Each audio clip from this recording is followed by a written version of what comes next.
Ok, ustedes me dicen ahí, ahora sí se oye. Ya, a ver, quiero respuesta. No, ese que no es comunista. Dime, ¿lo viste o no lo viste? Compadre, fue culpa mía. Entonces, yo asumo que no se vio nada desde el principio, ¿verdad? Quiero a alguien ahí que me dé un feedback. Ya yo estoy viendo ya el movimiento del volumen. Eh, dígame si se oye. Por favor, dígame si se oye.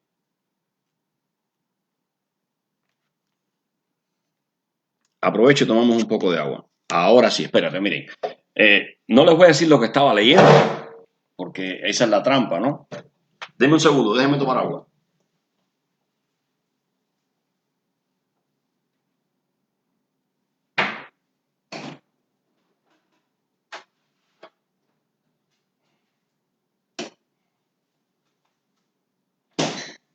Ya.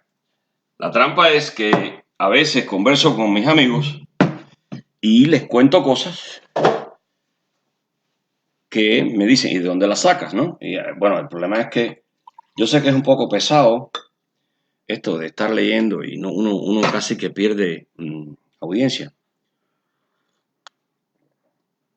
En el sentido de que cuando quiero salir a hacer una directa y necesito 30, 40 gente, porque a veces uno necesita retorno, pues no los tengo porque este asunto de la lectura me está haciendo daño.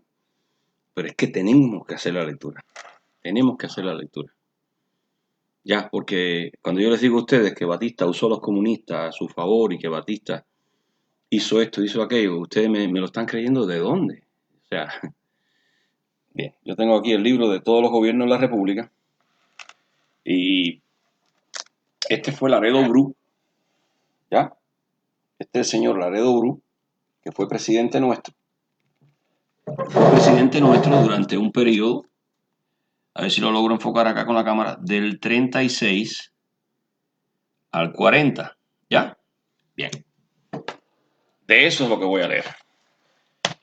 Entonces, comienzo. ¿Quién fue Federico Laredo Bru?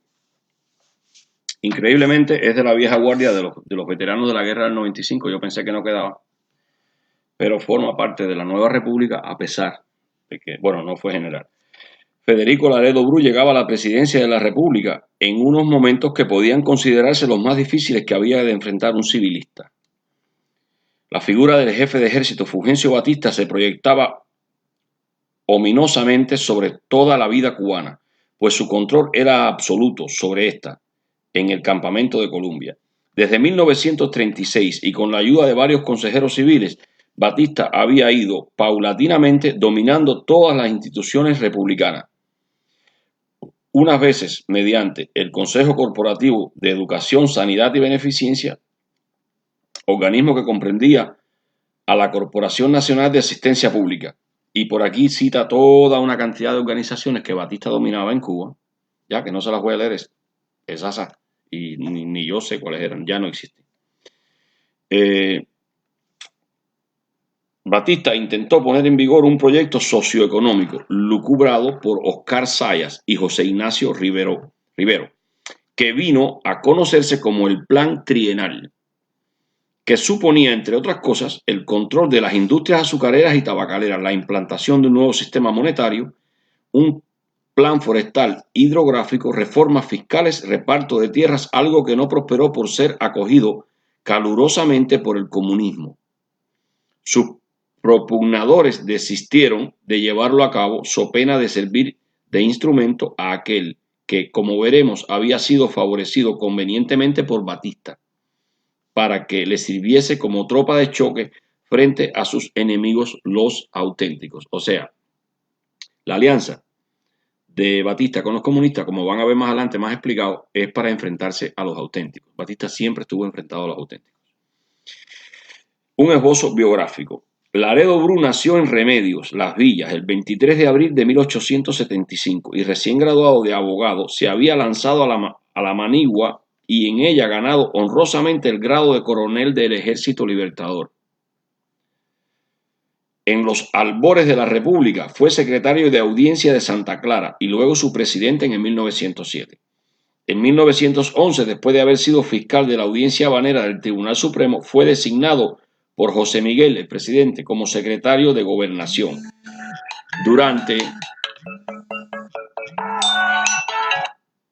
Déjenme quitarle además el sonido, porque no quiero, ya que voy con atraso, no quiero molestias. Ya.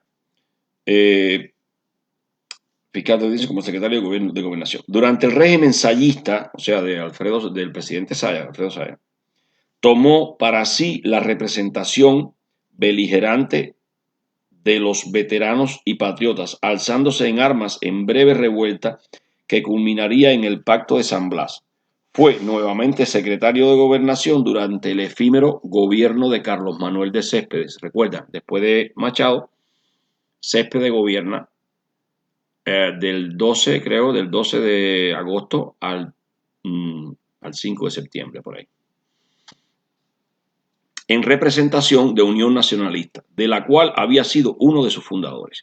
En el 1934 fue nombrado registrador de la propiedad del centro de La Habana y durante la provisionalidad de Mendieta ostentó la presidencia del Consejo de Estado. Fue ministro de Justicia durante el gobierno de Batista de 1941 a 1943.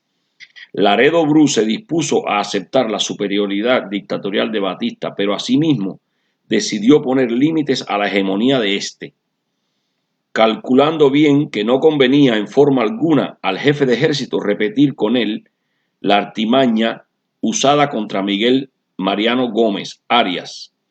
Mire, Mariano Gómez Arias es el presidente electo, Laredo Bru es el interino. Batista básicamente obligó a Mariano Arias a renunciar, ¿ya? Y por eso es que dice, calculando bien que no convenía en forma alguna que el jefe de ejército repitiera con él, o sea, con Laredo Bru, la artimaña usada contra Miguel Mariano Gómez Arias, vicepresidente durante el gobierno de Gómez Arias. Siendo vicepresidente Laredo Bru durante el gobierno de Gómez Arias, sustituyó a este en la primera magistratura el 24 de diciembre del 36, gobernando al país hasta el 20 de mayo del 40. Murió en La Habana el 7 de julio de 1946. 3. Inciso 3. La actuación inicial. La primera labor que emprendió Laredo Bru fue la de tratar de restablecer el orden y la paz para traer sosiego a la atribulada sociedad cubana, que vivía horrorizada contemplando los casi diarios combates callejeros entre policías y revolucionarios que dejaban lastimosos saldos de muertos, heridos y palmacristeados. A ver, en aquellos tiempos la gente también tenía miedo a morirse y la gente también tenía miedo a caer preso y a que los lastimaran. El secretario de Educación, Fernando Sirgo, que en su adolescencia había formado parte del primer Congreso Estudiantil Revolucionario celebrado en el 1923, se consagró a la solución del problema educacional y con la ayuda que le prestó el recién formado Comité Estudiantil Universitario que dominaban los comunistas, propugnó una ley docente que el Congreso aprobó y que reorganizó la universidad, otorgándole la autonomía que tanto deseaba el claustro y los estudiantes. Asimismo, Sirgo creó 21 nuevos institutos de segunda enseñanza, a donde acudieron los jóvenes que de esa forma fueron sustraídos a la rebeldía política. Ya, o sea, también en esa época se abrían nuevos centros de enseñanza. Sí, porque nos están haciendo ver como que esas son cosas de la revolución, esta que hay ahora, como mayúscula.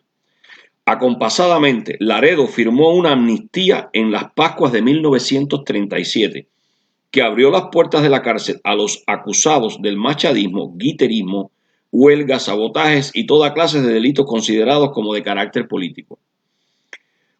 Como un inicio a la tarea de elevar la economía del campesino y del obrero azucarero, el gobierno ordenó la repatriación de braceros antillanos y en relativamente poco tiempo fueron embarcados a sus países de origen cerca de 50,000 de ellos.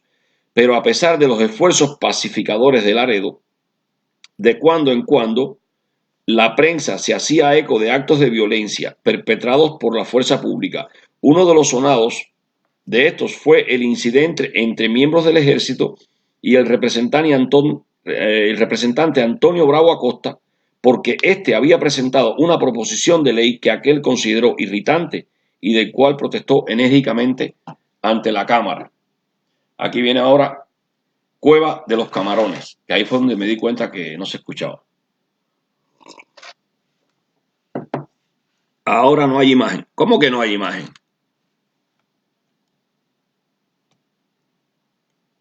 Que no hay imagen. Sí hay imagen.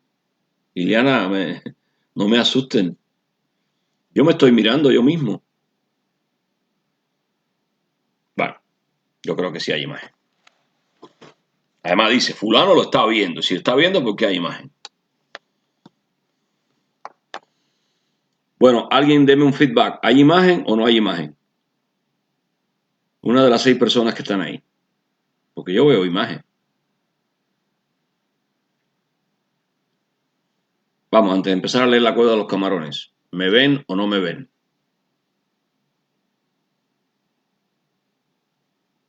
Yo me veo en mi teléfono. A ver, miren. Yo me veo. ¿Ven? Yo me estoy mirando. No me digan que no hay imagen. Ok, dentro de las esferas de los círculos oposicionistas, las tendencias se movían agitadamente. Acción Republicana.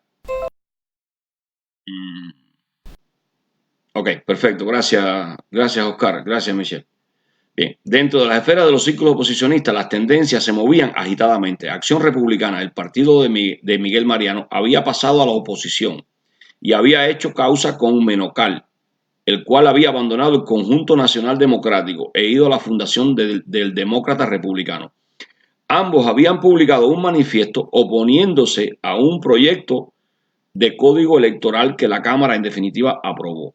Dentro del autenticismo, las pugnas entre el Partido Revolucionario Cubano y la organización auténtica ocasionaron la expulsión de Grau San Martín de las filas del autenticismo, en tanto que dentro de Joven los guiteristas solucionaban sus porfías a la tremenda, ajusticiando en México a uno de sus dirigentes, el doctor Pablo Torrado. No solamente las luchas intestinas desgarraban el movimiento oposicionista, sino que desde afuera eran azotadas bárbaramente sus filas. Déjame ver porque por alguna razón perdí el video. Un segundo.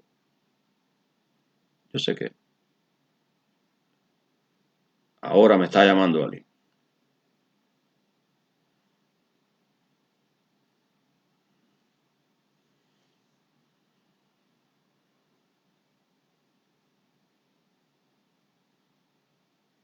Ok, perfecto. Vamos a tratar de terminar. Una alegada conspiración que tenía la intención de matar a Batista fue anunciada como descubierta cerca de Cojimar y en ella murieron 4 ciudadanos al resistir el arresto, informándose después por servicio de inteligencia militar que envueltos en aquella estaban Guillermo Belt, Alfredo Pequeño, Eduardo Martín Cosme de la Torriente, Juan Marinelo, Octavio Rivero Partagás, Gustavo Cuervo Rubio y Alejandro Vergara, agregándose además que la embajada americana los protegía. La acusación, que envolvía a menocalistas, marianistas, auténticos y comunistas y americanos, era tan descabellada que los acusados ni siquiera fueron juzgados por el Tribunal de Urgencia. Esta patraña policíaca fue conocida como el remoquete de la conspiración de la Cueva de los Camarones. Actividades comunistas. El comunismo, no obstante seguir considerado oposicionista, bajo cuerda trataba directamente con Batista su legalización, destinada a brindarle apoyo al jefe de ejército en sus proyecciones electorales futuras. Con esa intención fueron creando titulados organismos de masas, tales como Hermandad de Jóvenes Cubanos, la Agrupación de Jóvenes del Pueblo, la Unión de Mujeres Cubanas, que en todas oportunidades hacían demostraciones de simpatías personales por Batista, a quien calificaban de progresista, ahora en lugar de dictador, como antes. La lucha que se desarrollaba en España en aquellos momentos entre franquistas y republicanos, déjenme aclararle, franquistas eran anticomunistas y republicanos eran comunistas. Si lo quiere mirar uno a través del prisma este de anticomunista y comunista. La lucha que se desarrollaba en España en aquellos momentos entre franquistas, derecha, y republicanos, izquierda, influía en la política cubana, ya que los partidarios de Batista se dividían entre los que apoyaban a la Falange, a Franco, y los que la combatían, los republicanos. La entrega del vapor Manuel Arnús, cuya tripulación se había amotinado en favor de los republicanos, a los representantes antifranquistas en México, causó la renuncia del secretario de Defensa, Rafael Montalvo, que era el paladín de la causa falangista en Cuba y que había encumbrado socialmente a Batista y sus coroneles, muy al descontento de las figuras de la alta sociedad, que resentían lo que aquellos habían hecho a Miguel Mariano. Batista estaba urgentemente necesitado de algún organismo de raíz popular. Aquí es donde viene entonces lo que hace Batista realmente y que lo ponen lo ponen entonces en este cartelito que le quieren poner algunos, ¿no? Batista estaba urgentemente necesitado de algún organismo de raíz popular que en su apoyo pudiera enfrentarse al autenticismo y por esa razón se decidió a brindar su apoyo y protección al comunismo cubano que ahora regentaba Blas Roca, por especial encomienda del Kremlin. Como la máxima aspiración de los rojos era el control del movimiento obrero cubano, Batista ejerció su influencia para que la Secretaría del Trabajo reconociese a las federaciones obreras ferroviarias, marítima, tabacalera, del transporte, de espectáculo y de electricidad, gas y agua, que patrocinaban un congreso de unidad obrera. Los representantes de aquellas fueron a México, a la constitución allí de la Confederación de Trabajadores de la América Latina, la CETAL, que se afilió a la Federación Sindical Internacional controlada por Moscú. En México, y avalado con la firma del dirigente laboral comunista Vicente Lombardo Toledano, los dirigentes sindicales cubanos firmaron un pacto de unidad destinado a celebrar en La Habana un Congreso Nacional Obrero de Unificación, dirigido a crear luego una central sindical nacional o Confederación de Trabajadores de Cuba, que en su oportunidad fue constituida y puesta en las manos del comunista Lázaro Peña. El día 13 de septiembre de 1938 fue inscrito oficialmente en el gobierno provincial de La Habana el Partido Comunista de Cuba y subsecuentemente en todos los demás gobiernos provinciales, excepto el de Camagüey, cuyo gobernador provincial, Roberto Pérez Lara, se negó a ello. Poco tiempo después fue celebrado el 10º Congreso del Partido Comunista, que se pronunció públicamente por apoyo a los pasos progresivos de Batista y por la constitución de un frente de fuerzas populares. En tanto que los simpatizantes del franquismo y los tradicionales enemigos del comunismo se revolvían en impotente furia contra Batista, pero temerosos de separarse de él y hacer causa común con el autenticismo, a quien temían tanto como al comunismo, por sus proyecciones nacionalistas, socialistas y antiimperialistas. 6. Los partidos políticos. Continuando sus maniobras políticas al margen de Laredo Bru y siempre dirigiendo sus baterías contra el autenticismo, Batista propició un cisma en las filas de este mediante el financiamiento del Partido Nacional Revolucionario Realista, cuyos dirigentes Sergio Carbó, Rubén León, José Maceo y Oscar de la Torre habían fracasado en su intento de crear artificiales asambleas del Partido Revolucionario Cubano destinadas a desbancar a Grau San Martín de su liderato. Como premio a los esfuerzos cismáticos de los realistas, 3 de ellos, Aurelio Fernández, Concheso, Edgardo Butari y Manuel Costales Latatú, fueron nombrados respectivamente secretarios de Educación, de Comercio y de Sanidad y Beneficencia. La voz estridente y acusadora de Eduardo Chivas, que se había convertido en líder popular del septembrismo, tronó contra ellos con furia inmensa. Los auténticos cismáticos reclamaron ante el tribunal electoral la propiedad del PRC, pero este remitió el litigio al Tribunal Supremo, que falló en su contra. Pero no era todo lo que Batista hacía contrario a los intereses populares. Justo es admitirlo. Si el plan trienal era una monstruosidad de corte fascistoide, la ley de coordinación azucarera o de protección al pequeño colono que garantizaba a hacendados, colonos y trabajadores una participación proporcional en el precio del azúcar puede ser considerada como la medida legislativa más trascendental promulgada en Cuba desde los inicios de la República hasta aquella fecha. Asimismo, Batista efectuó un reparto de tierras en Pinal del Río que benefició a 250 campesinos que recibieron títulos de propiedad de las tierras que ocupaban como precaristas. Como puede suponerse, estas actividades de Batista, encaminadas a facilitar su ascenso a la primera magistratura en las futuras elecciones, opacaban la figura de Laredo Bru, pero el presidente mantenía en Palacio una actitud de digna indiferencia hacia el organismo castrense, tratando lo mejor posible de frenar sus desorbitaciones y con ello a veces enfureciendo a Batista, como fue la ocasión en que vetó el pago de los bonos de obras públicas y el de varios millones a los ferrocarriles, veto que el Congreso reconsideró poniendo en vigor la ley de rehabilitación del crédito público, que entre otras cosas autorizó la emisión de 85 millones de pesos en bonos a obras públicas y creó la Comisión Nacional de Transportes, una maniobra económica que ha venido a conocerse como una de las obras maestras del fraude congresional.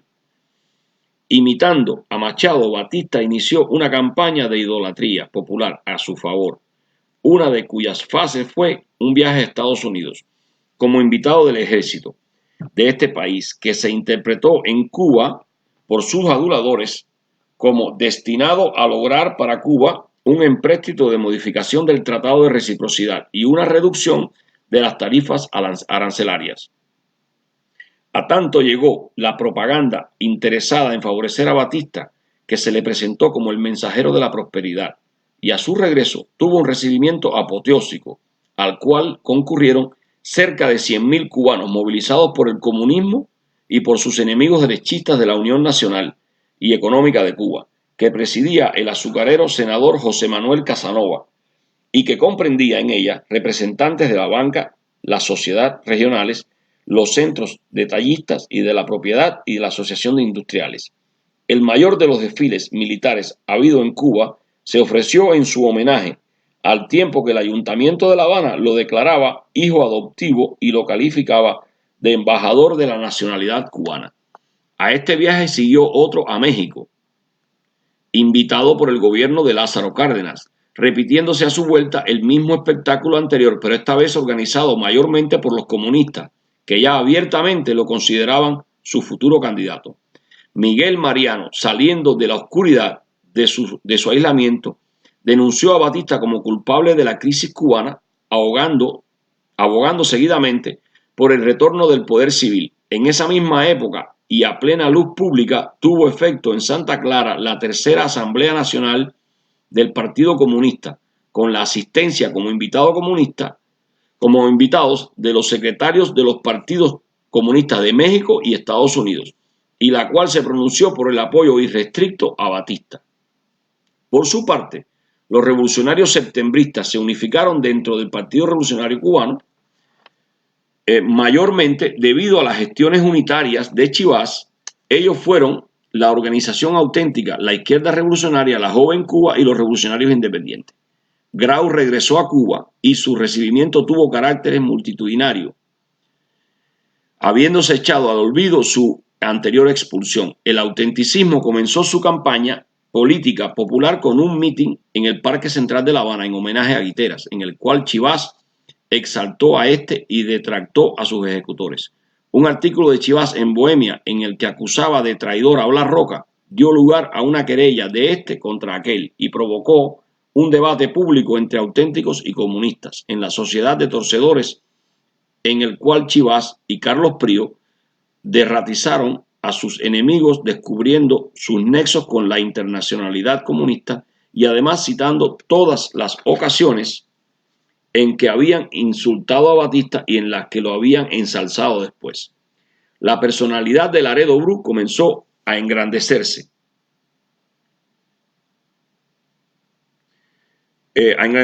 Lenta pero seguramente después de las elecciones parciales de 1938, que habían sido efectuadas con la abstención de los auténticos comunistas abecedarios y un disidente grupo menocalista. Su primer triunfo personal fue la materialización de una iniciativa suya cuando era presidente del Consejo de Estado en 1935, la reforma del Código de Defensa Social en sustitución del Código Penal de 1870, con lo cual por primera vez en la República se reemplazó uno de los viejos códigos coloniales. A esto siguió su veto al proyecto de un código electoral para elecciones generales y otro proyecto de legislación electoral especial para elegir una asamblea constituyente, que devolvió al Congreso con objeciones, entre las cuales figuraban la necesidad de eliminar restricciones para las organizaciones de nuevos partidos. Revisados por el Congreso los proyectos, fue aprobado el nuevo Código Electoral el día 27 de abril de 1939 y el Tribunal Superior Electoral convocó a elecciones extraordinarias para elegir delegados a una asamblea constituyente que debería reunirse el 30 de agosto de 1939, señalando a la vez que las elecciones generales se efectuarían el 15 de febrero de 1940. Pero la dramática disyuntiva que se presentó de que si debían celebrarse primero las elecciones para la constituyente o las generales presagiaban un nuevo fracaso en las gestiones pacifistas electorales del gobierno, ya que Grau, Menocal, Miguel Mariano y Martínez Sáenz, respectivamente en nombre del PRC, PDR, AR y ABC, firmaron un pacto comprometiéndose a mantener inalterable la consigna constituyente primero y elecciones después. Esos partidos formaban el bloque oposicionista frente al gubernamental, que comprendía en él los partidarios liberales, Conjunto Nacional Democrático, Unión Nacionalista Realista y Comunista. O sea, los comunistas que yo pensaba que estaban en la oposición, en realidad estaban en los partidarios del gobierno, en el oficialismo. ¿Ya?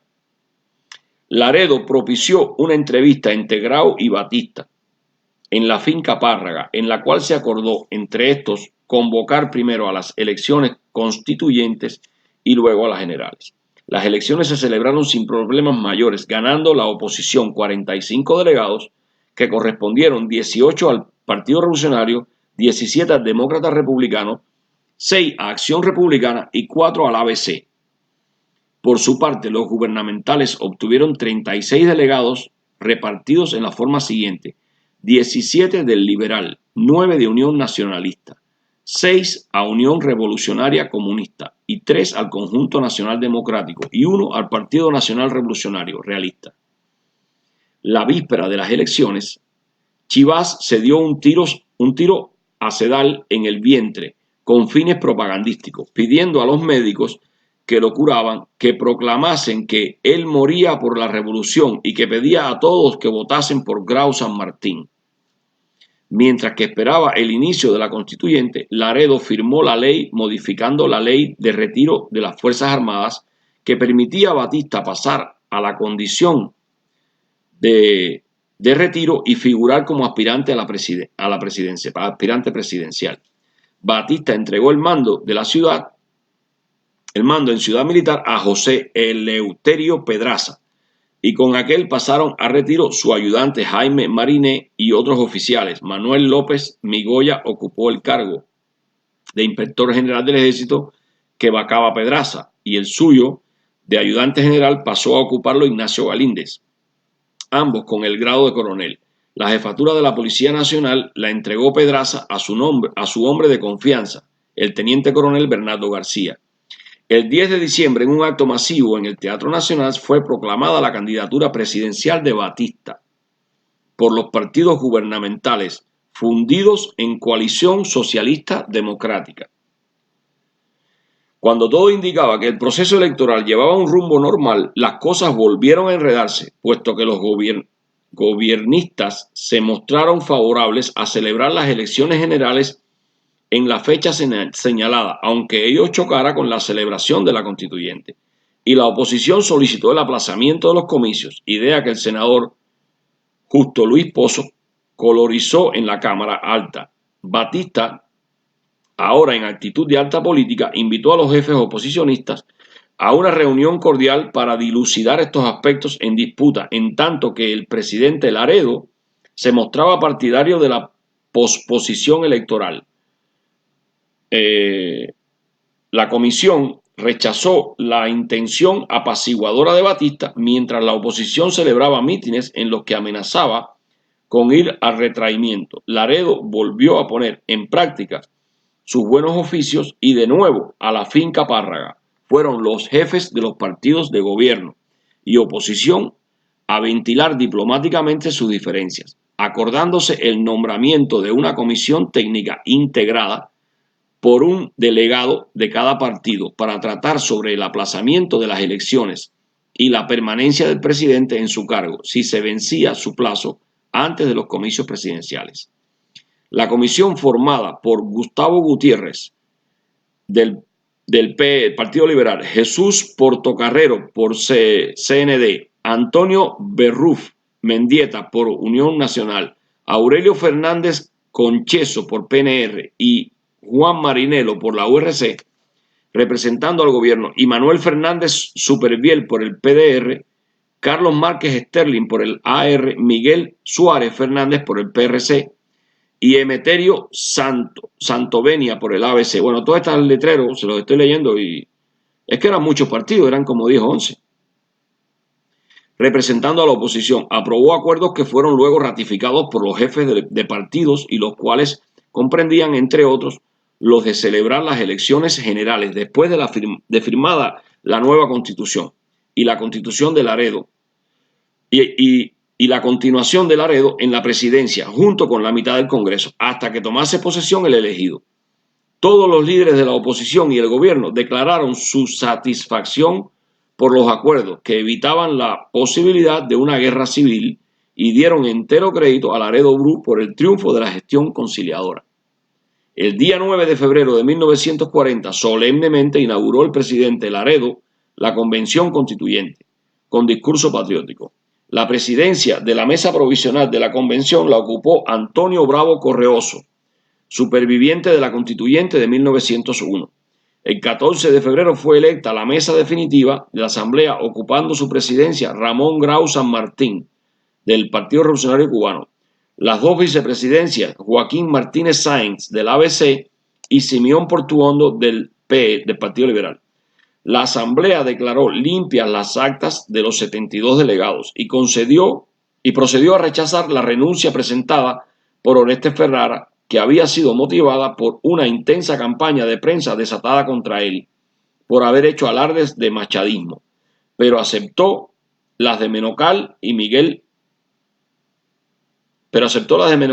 Mariano, entregando los cargos de estos a sus sustitutos.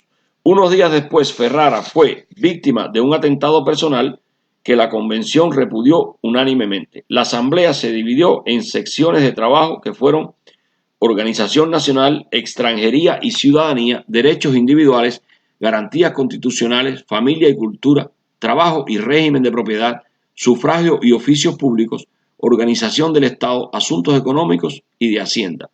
La primera parte de la convención fue influenciada por los trajines electorales que al margen de ella se suscitaban y por las contiendas verbales entre delegados de una y otra tendencia, especialmente entre los auténticos y sus archienemigos comunistas. Hola, Didier.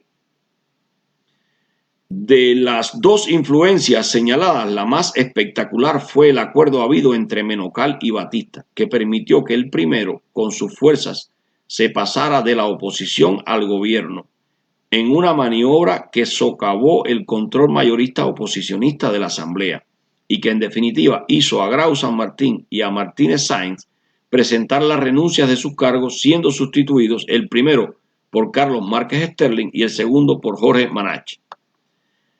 Al producirse la renuncia de Grau como presidente, la mesa de la Asamblea quedó integrada de la siguiente forma: presidente, Carlos Márquez Sterling y Giral; primer viceministro, Simeón Ferro Martínez; segundo vicepresidente, Jorge Manach y Robato; secretarios, Alberto Boada Miquel por la mayoría y Emilio Núñez Portuondo por la minoría. Grau ocupó la presidencia durante 2 meses y 8 días, en los cuales fue más lo polémico que lo legislativo lo que ocurrió en ella.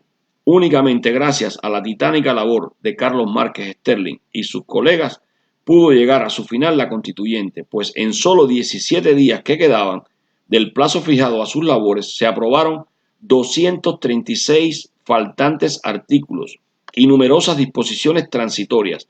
El día 8 de junio la convención terminó sus labores y el 1 de julio se trasladó al poblado de Guáimaro, donde había sido redactada la primera constitución cubana, para allí cerrar sus sesiones el día 5 de ese mes.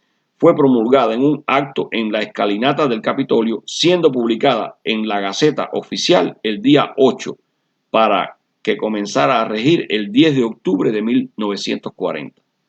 Concordando con la retirada de Batista del mando de las Fuerzas Armadas, tuvo lugar en La Habana el Congreso Nacional de Estudiantes, bajo los auspicios de la Confederación de Estudiantes Cubanos, el primero que se celebraba desde 1923.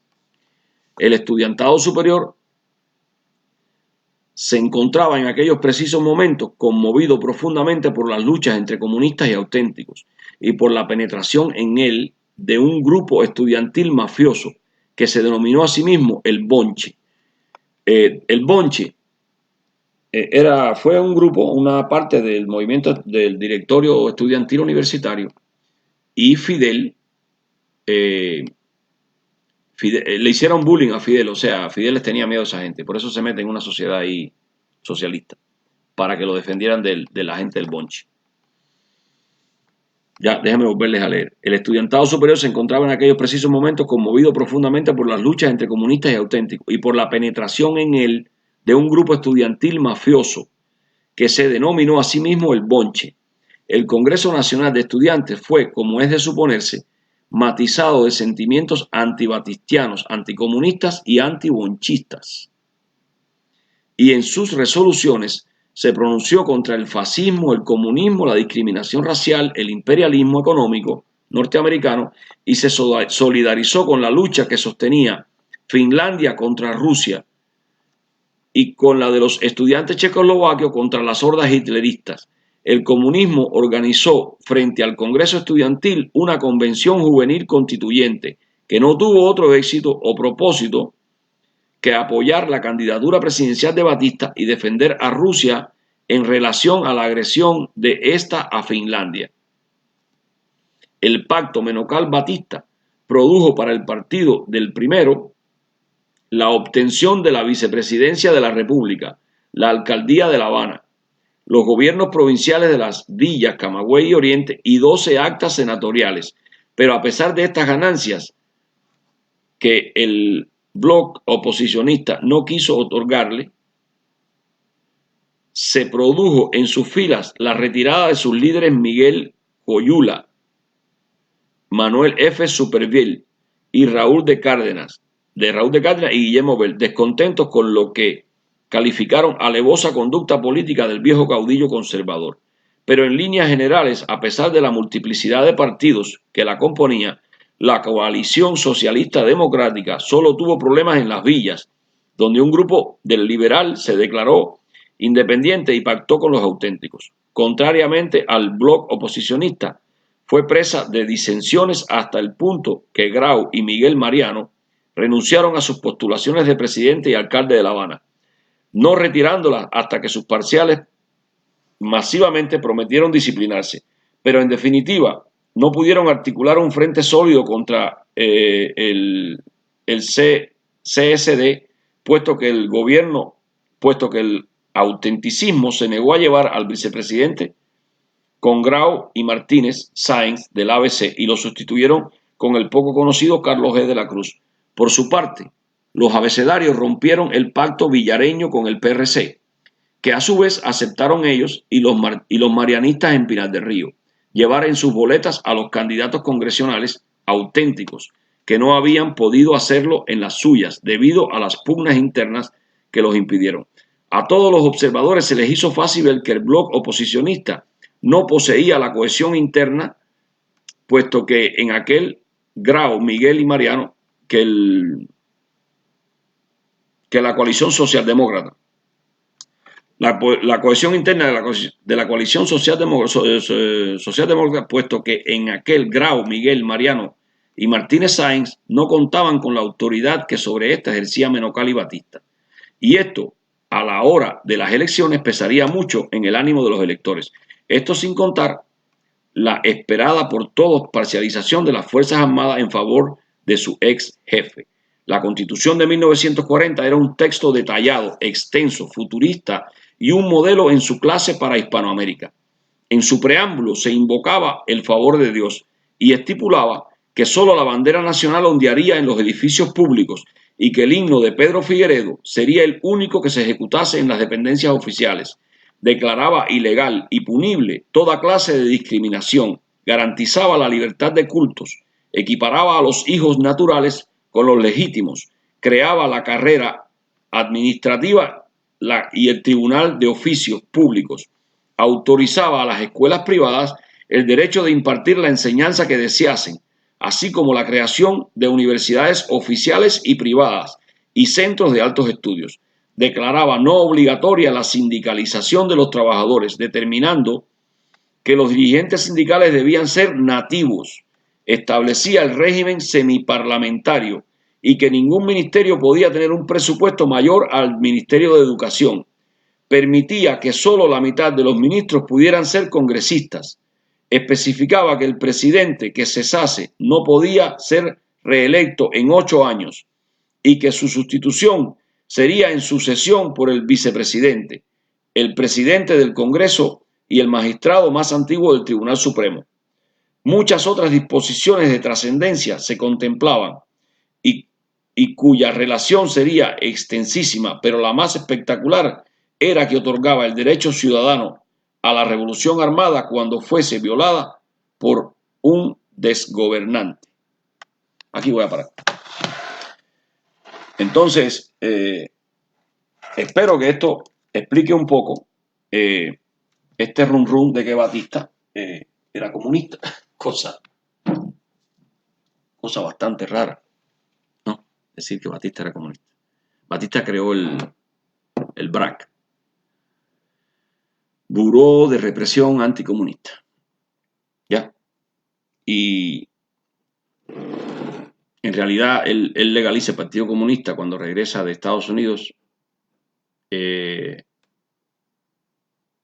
Esta parte no la dice el libro, yo la supe por otras fuentes, ¿no? Que en realidad lo que ocurrió en el 38 es que se estaba organizando ya el bloque antifascista, donde Estados Unidos y la Unión Soviética eran aliados. En conversaciones paralelas que siempre vienen en estos tratados, Stalin le pide a Estados Unidos que interceda en Cuba para que se oficialice el partido, se legalice el Partido Comunista en Cuba. Y a cambio le prometía que los comunistas no iban a abogar por ningún tipo de movimiento armado. Ya, esto lo corrobora la historia. O sea, los comunistas en realidad nunca abogaron por acciones armadas y siempre trabajaban con los sindicatos acá y allá y nunca se lanzaron por acciones armadas. Lo que registra la historia de Cuba es que Batista lo hace por un problema de conveniencia política, que es correcto, ¿no? Él lo hace porque le convenía políticamente buscar una base popular para sus pretensiones electorales. Pero en realidad, hubo un pacto entre Stalin y Estados Unidos, y esto también tiene que ver con la doctrina Monroe, donde Stalin le pide a Estados Unidos que legalice los partidos comunistas en América Latina, que no los combata, y esto fue una época ahí de enamoramiento con los partidos comunistas. Después viene la Segunda Guerra Mundial, y entonces ningún partido comunista en América Latina, en general, abogaba por la lucha armada ni nada de eso. Y entonces, pero esto fue bien y funcionó así hasta después de la Segunda Guerra Mundial, cuando Estados Unidos rompe esta alianza, deja de ser aliado de la Unión Soviética y ya abiertamente se enfrentan en lo que fue la Guerra Fría, y entonces ya viene el Bogotazo, cuando matan a Gaitán, culpan a los comunistas, y entonces se crea esta dialéctica de comunista, anticomunista en América Latina, que hasta ese momento en realidad no había existido. Y fue toda una manipulación, yo diría, en términos de hoy, fue toda una manipulación globalista, ¿no? Hay cosas de globalismo que evidentemente ayudaron a la humanidad, y hay cosas de globalismo que van encaminadas a convertirnos a todos en ovejitas. Y entonces hay que ser muy cuidadoso con eso. Hay que tener cuidado si uno no enamorarse del globalismo, porque es peligroso. Entonces, muchas gracias por el tiempo que me dedicaron unos pocos, y nada, yo voy a editar esto y lo voy a publicar como un video que no sea, para esta parte que no se oye, porque no salga. Así que Ramiro, ahora te llamo y hablamos, porque me has hecho varias llamadas y yo estaba en otras cosas, llamadas telefónicas, y no me entraron. Están ahí como llamadas que no resultaron, pero yo no las vi en el momento que las hiciste. Pues nada, hasta luego. Esta noche pienso hacer una directa. Y hablaré de este tema de la Constitución del 40. Es bonito también, que es bueno que se haya tocado este asunto se le hizo una referencia ahí al final a la Constitución del 40. Miren, este periodo del 36 al 40 es importante.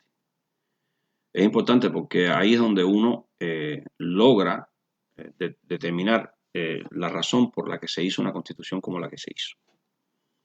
¿Ya? Una de las razones, una de las tantas. La primera razón de la Constitución del 40 es la Constitución de 1901. ¿Ya? La Constitución de 1901 desarrolla en Cuba una mentalidad constitucionalista más profunda, más, como decía Mondeja, sus palabras rebuscadas, ¿no? Son más profesionales, son muchos intelectuales y gente con experiencia. Están las luchas por la reforma constitucional que quiso hacer Machado para perpetuarse en el poder o para continuar en el poder. Esta época del 27 al 30 al 29 por ahí fue también muy fructífera desde el punto de vista del desarrollo de la mentalidad constitucionalista cubana por oposición, o sea, por la lucha que hubo que hacer contra Machado. Entonces, ya para el 40 había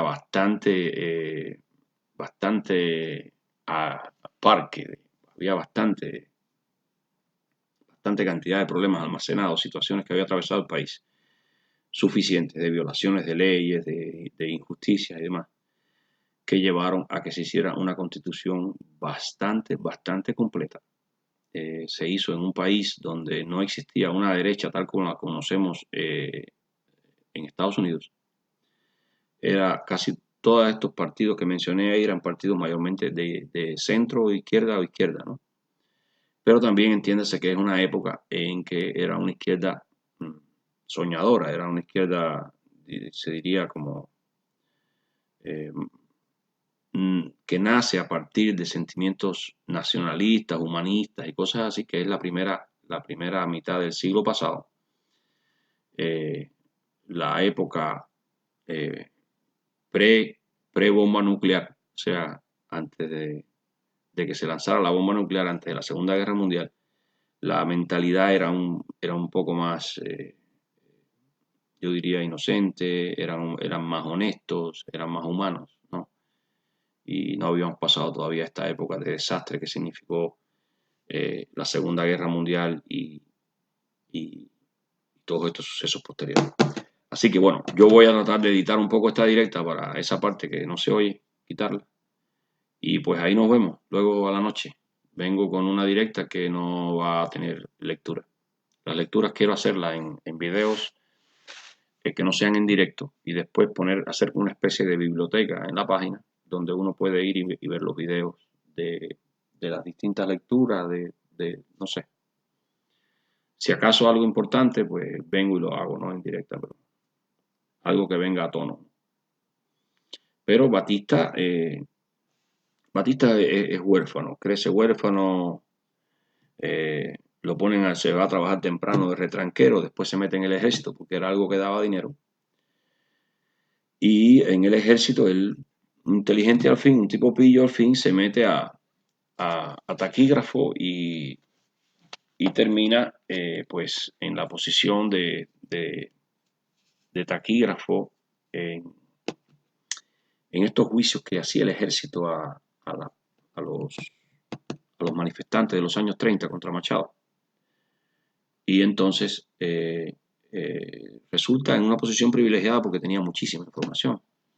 Y por supuesto presenciaba estos juicios donde estudiantes universitarios cubanos con tremendos conocimientos y tremendas aptitudes para la lucha contra el tirano Machado.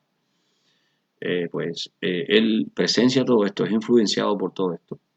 Además era estenógrafo, o sea, era la persona que recibía también la información de los mensajes que salían y entraban a Cuba del presidente de Estados Unidos y tenía un altísimo nivel de información. O sea, también hay un mito, Batista no dirigió la revolución de los sargentos.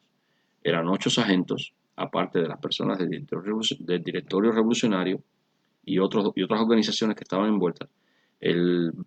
Batista pertenecía al grupo de los 8. Eran 8 sargentos que estaban en Colombia y se reunían a conversar, no tenían un plan, no tenían nada. ¿Qué sucede? En el momento el 4 de septiembre, que Céspedes sale para Sagua, creo, ellos planearon, o sea, en algún momento el jefe de los sargentos, que no me acuerdo el nombre de él, va a Matanzas, no sé por qué razón, va a Matanzas, creo que a tratar de buscar apoyo de los mandos militares, y se demoró más de lo normal y Batista y los demás lo tomaron como una traición. Entonces se reúnen de urgencia con los civiles, con Prío, con Grau y de esta gente, y deciden esa noche dar el golpe. Ya cuando dan el golpe el día 5 de septiembre, que van a tomar el poder allí en el palacio. Yo conté ya esta anécdota. Prío entra y quería pasar al despacho del presidente y no había llevado el saco, nada más había ido con la camisa y la corbata. Entonces le pide a un amigo que pasaba, le pide el saco, se lo pone y entra y le dice: señor presidente, he venido a anunciarle que usted debe retirarse, o sea que ya no es presidente. Entonces Céspedes le dice, pero ¿cómo es eso? Porque Céspedes es una persona muy culta también. Entonces le dice, sí, un grupo así, así, asado, hemos tomado el poder y usted ya no es presidente. Céspedes de inmediato pide la renuncia de todos los secretarios. Todos sus secretarios lo obligó a renunciar. Él mismo no renuncia, él se va presidente. Céspedes se va presidente del Palacio de Gobierno. Y hizo bien porque estuviera hecho como un preámbulo ahí sin presidente, ¿no? Y cuando sale, Prío lo lleva hasta el carro descapotable que tenía al lado afuera. Y había ya una multitud, se sabía que estaba pasando algo, había una multitud frente a Palacio y se dan algunos gritos de ofensa, ofensivo desde el público hacia el presidente. Entonces Prío comienza a dar aplausos, así, pausado, usted sabe, y aumentar y aumentar y aumentar. Y el público se fue sumando, y Céspedes monta en su carro y se va. De esta manera, Prío evita que hubiese habido algo allí contra el presidente y al mismo tiempo una salida elegante y una despedida elegante al presidente que se iba. Y entonces se formó esta comisión, el gobierno este de la pentarquía, que se le llamó comisión, donde Batista supuestamente debía formar parte, pero Batista se niega y dice, no, yo me quedo con mis muchachos, o sea, con los militares. Y entonces se forma este gobierno. Yo le explicaba hoy a alguien que lo que ocurre con este gobierno y por qué los Estados Unidos, no los Estados Unidos, fíjense, aquí hay un problema. El problema es que este gobierno de pentarquía se tiene que deshacer en 4 días, entre el 5 y el 10 se tiene que deshacer y le dan la presidencia a Grau. Por algo que sucede con Wells, que estaba en la embajada, el norteamericano, estaba allí.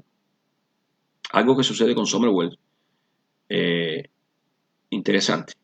Wells viene siendo Batista presidente y se enfrasca en la solución del problema siendo Batista, disculpen, siendo Machado presidente, y se enfrasca en la solución del problema de la salida de Machado y el nombramiento del nuevo presidente. Él propone a Céspedes por una serie de cosas, ¿no? Y ya para el día 24 creo que ya él manda un informe, Wells manda un informe a los Estados Unidos, al Departamento de Estado, diciendo que el problema de Cuba estaba solucionado. Ustedes saben lo que esto significa en la política norteamericana. Un político como Wells había solucionado un problema como aquel, ya pasaba a la historia como un gran trabajo, un gran político, ¿no? ¿Qué sucede? Que entonces viene el grupo de Batista y dan un golpe, hacen una revolución el día del 4 al 5 de septiembre y la supuesta situación arreglada que ya había informado Wells, pues no estaba tan arreglada y él queda mal. Esto lo irrita sobremanera, se encabrona, es viejo, o no viejo, no sé si era viejo, realmente no, él se encabrona, se cabrea y comienza, recuérdense que lo que había la pentarquía era un consejo, una comisión gubernamental de 5 personas. Y él comienza, el mismo Wells, comienza a dar la opinión a los periodistas de que esa comisión era una especie de soviet al estilo de la Unión Soviética, que eran comunistas. No es que lo fueran, es que él sencillamente se sintió como que le habían dado la mala, le habían tomado el pelo, él había hecho un papelazo delante del Consejo de Estado, del Departamento de Estado. Y ahí comienzan ya los problemas entre Wells y este nuevo gobierno cubano que se había formado. Esta revolución era la primera vez que se tomaba una decisión de este tipo en Cuba en 32 años, sin contar con los americanos, sin preguntarle en lo absoluto a los americanos cómo era la cosa y qué estaba pasando. Y esto, por supuesto, era realmente el legado que se iba a llevar Wells. O sea, bajo tu tutela, recuérdense que el embajador o el representante de Estados Unidos en Cuba estaba casi al nivel del presidente. O sea, el legado de él iba a ser que bajo su tutela, por primera vez, los cubanos habían decidido hacer algo sin contar con Estados Unidos. O sea, fue una especie de legado negativo, ¿no? Y a partir de ahí es que él le coge odio a todo este grupo, ¿no? Ahora vamos a explicar por qué Batista fue rechazado por el oficialato. ¿Por qué los oficiales rechazan a Batista?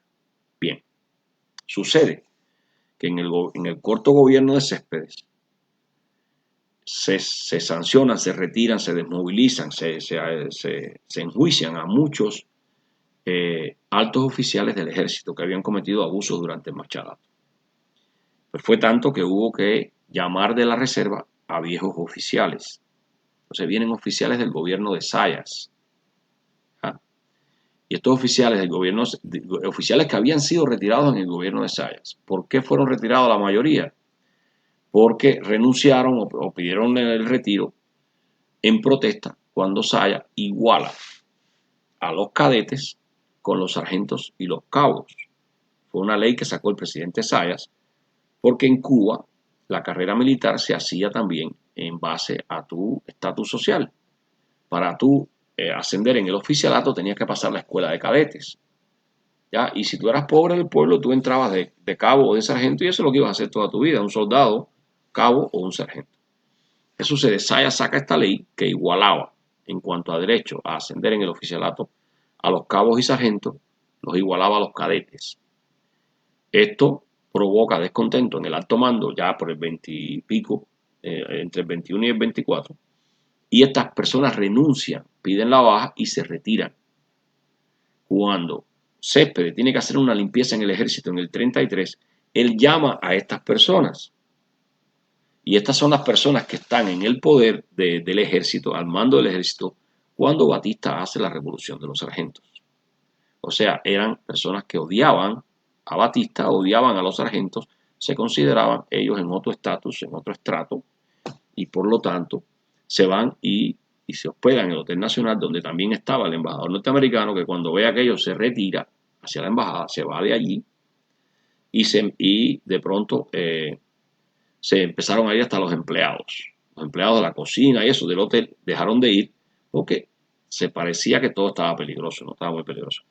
Pues entonces, esta fue lo que llevó también a que se atrincheraran en el Hotel Nacional los mandos oficiales y eso, y era que ellos en principio eran élite, era un gobierno elitista, y era un ejército elitista, y ellos venían de la vieja guardia, ellos se reincorporaron en vista de allá, de aquellos que habían pedido la baja cuando Zayas para sustituir a los que se tuvieron que retirar después de Machado.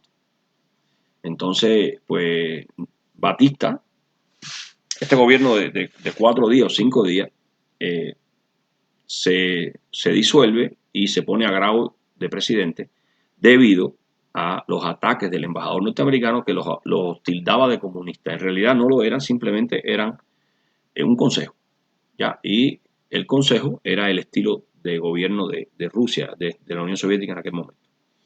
Entonces, llega Grau y Grau comienza a esta serie de medidas populares que en realidad no eran de Grau ni de Guiteras, eran el plan de gobierno, que lo tengo ahí, del Directorio Revolucionario de 1930. Es lo que empieza a implementar Grau. Entonces eran medidas populares que también favorecieron la teoría de Wells de que eran comunistas en el poder. Wells conspira con Batista, ¿ya? El secretariado de Grau lo descubre, van a matar a Batista, se reúnen todos, y un momento antes de la reunión le dicen a Grau, vamos a matar a este hombre, porque este hombre está conspirando con los americanos en contra de nosotros, a espaldas de usted, presidente. Y Grau no tiene tiempo de hacer nada, simplemente entra, manda a Batista a ponerse de pie, le echa una descarga, le dice una pila de cosas. Al final Batista se da cuenta de que Grau lo que le está tirando es un cabo, se retracta, pide disculpas, que sea, se da un abrazo y no mataron a Batista, pero lo iban a matar. Entonces, son cositas de esa época, ¿ves? Este gobierno de Grau fue tildado de comunista por los americanos, pero en realidad los americanos ni sabían lo que estaban hablando. Ellos repetían lo que le mandaba a decir Somerwell, y Somerwell la cogió contra este gobierno de Grau y contra la pentarquía, porque fueron la gente que le echaron a perder su legado. Así de sencillo. Entonces nosotros caímos víctimas de el orgullo de señor Well, que en definitivas le tocó la desgracia de ser el primer representante norteamericano al que los cubanos no le hicieron caso, lo ignoraron. Y él no nos perdonó eso nunca. Y por eso nos echó a perder lo que pudo ser un gobierno bueno. Y favoreció a Batista, quien se aprovechó de eso y comenzó a dominar a través de muchas instituciones públicas y gobernó prácticamente hasta el 40 tras bambalinas. Porque Batista lo que hacía era eso, era gobernar tras bambalinas. Pero bueno, esa mayormente es el preámbulo antes de la Constitución de 1940. Y es la explicación de que en realidad estos gobiernos después de Machado no fueron gobiernos comunistas ni procomunistas, fueron gobiernos que cumplieron planes de gobierno de corte popular, pero simplemente el hecho de haber afectado a una figura norteamericana relativamente importante provocó que esta figura los tildara de comunistas, los atacara, hiciera toda una serie de informes parcializados que a la larga nos afectaron mucho. Pero bueno, salimos con la Constitución del 40 de todo este proceso. Así que bueno, los voy a dejar por ahora y después tendré que revisar la directa, a ver cómo la edito y le quito algunos pedazos de silencio que tengo ahí. Así que hasta la próxima y